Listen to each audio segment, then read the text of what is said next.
SpaceX, blue origin, virgin galactic और ऐसी कई सारी प्राइवेट स्पेस ऑर्गेनाइजेशंस हैं जो कि ट्राई कर रही है to send humans to Mars as soon as possible. लेकिन क्या ये प्रैक्टिकली पॉसिबल होगा?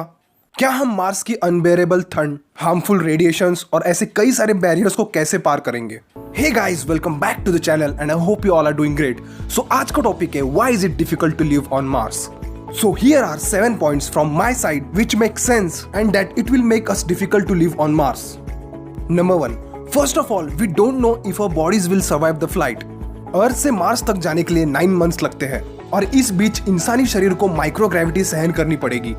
माइक्रोग्रेविटी का इंसानी शरीर पर बहुत ही बुरा इम्पैक्ट गिर सकता है, जिसके कारण हार्ट फेल हो सकता है, हमारा बोन स्ट्रक्चर टूट सकता है और मसल्स वीक हो सकते हैं। Second, in case of any issue or emergency, help can only reach Mars every 2 years. सबसे बड़ा चैलेंज है रेड प्लैनेट पर जाने और आने का टाइम ड्यूरेशन, जिसके लिए टोटल 2 साल और 2 महीने लगते हैं। This means astronaut living in 2024 won't be able to get help before 2026. Third, Mars atmosphere does not protect us from solar and cosmic rays. Mars का एटमॉस्फेयर सिर्फ 1% डेंस है as compared to Earth's atmosphere and it does not have any radiation belt to protect us from solar and cosmic rays. Longer exposure to the rays can be deadly to the human body.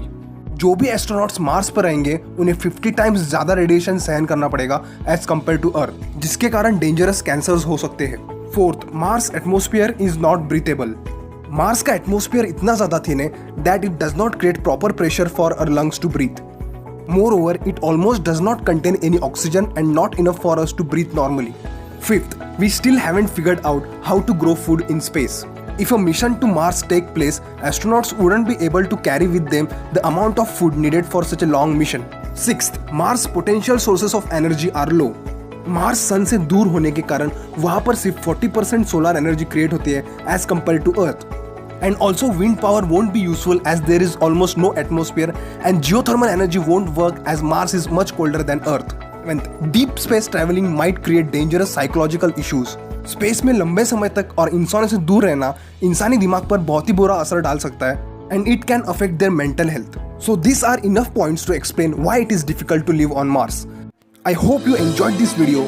Thanks for watching and please consider subscribing. This was Yash Magar signing off. Take care. Bye bye.